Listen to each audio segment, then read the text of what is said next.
for that great presentation. We have a lot of questions trickling in with Q&A already.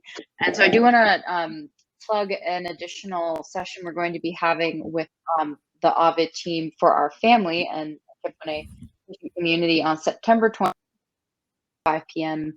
Eastern US time. There'll be a family community call. More info to follow, but if we don't get to all of your questions today, there will be an opportunity to follow up.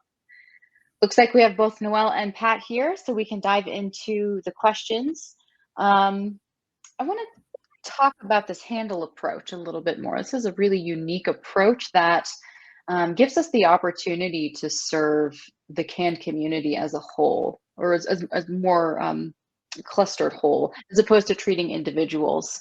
And you talked a bit about this on the sort of preclinical investigation level, but how could this help us in terms of the time it takes for therapeutics to go through the regulatory process? Yeah, so that's a great question. So obviously, as you can imagine, each oligo that's developed against an individual variant has to go through the process of safety studies, of distribution studies, all of these things that are needed in order to submit an IND.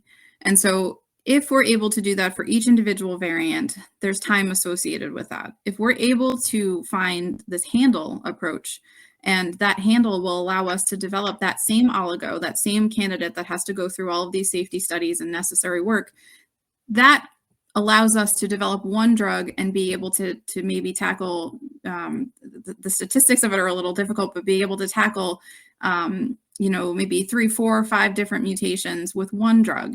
And so that's going to shorten the time that it's going to take to be able to approach more of the canned community. That's great. It really touches on that aspect of time that we were talking about in our last section. It's a great way to sort of take the challenge of time, or to reduce the challenge of time in the equation. I'm going to switch to a question from the chat. This is a great question.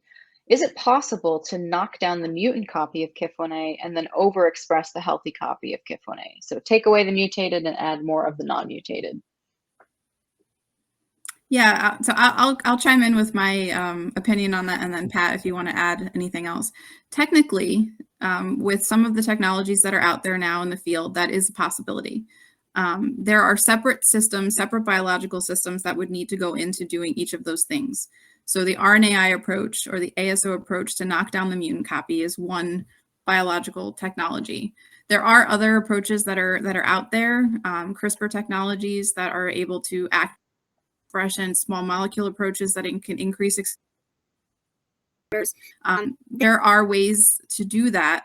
The difficulty, I think, in thinking through the technology is that the promoter for the variants and the healthy copy are going to be the same. So there's some differences, some subtlety that would come into being able to do that. But theoretically, it is possible.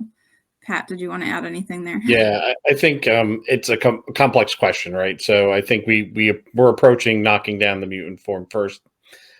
If we get lucky, there'll be compensatory upregulation of the healthy, right? Because you'll have a deficiency or a reduction in total KIF protein. So if we're lucky and we find a sequence that knocks down one of the mutants, or like the handle, we might find one of those might actually lead to upregulation of the healthy. But that's going to be something we have to empirically determine, but not necessarily something we're going after. It's not going to be the requirement for our therapeutic. I see. Another question from the chat, thinking downstream on the clinical level, with these treatments that you've described that you're working on, how are you anticipating that they would be administered? Would this be a pill that you could swallow? Would it be a shot you get in your leg? What are we dealing with here? Yeah, so we want to be able to target the RNAs specifically in the nervous system. These types of therapies, oligotherapy, is likely going to be delivered by an intrathecal injection, possibly like a spinal tap.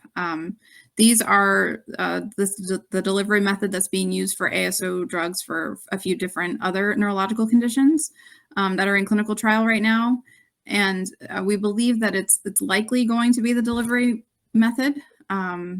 At least at this point. Yeah. And I think the kind of to follow up that, how long repeated dosing is going to be required. The interval in which dosing is going to be needed will have to be, again, dependent upon the longevity of the effect. So we'll determine that during our preclinical and IND enabling work, but that's something we have to answer in the clinic also. And that sort of gets to another question I saw in the chat asking if these would be chronic or lifelong treatments. These are things that, they will shake out in time in the clinic. Yeah. And listen, if we're being very forward thinking, right, these sequences, any ASO or siRNA that we identify now and can use therapeutically could be engineered into a longer term treatment, like an AAV, which is a once and done type of an approach. And so, it's important we learn and do this safely now and open the opportunities for long-term treatments down the road. So, we'd love to be in that one and done scenario, and so that this isn't a challenge for lots of families. Great. One last question, looking at time. Again, thinking a little bit down the road.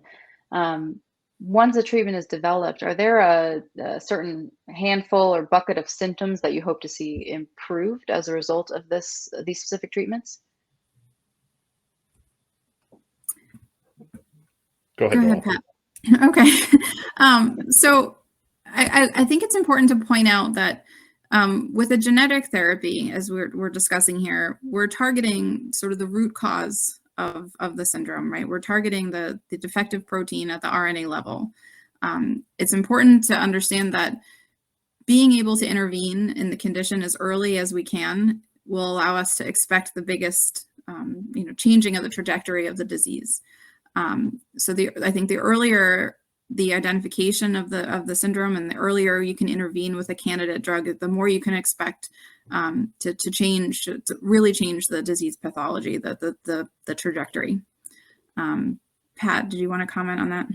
Yeah, I think there's a lot to be learned from Spinraza, which I think many of the people in this group may be aware of with SMA, right?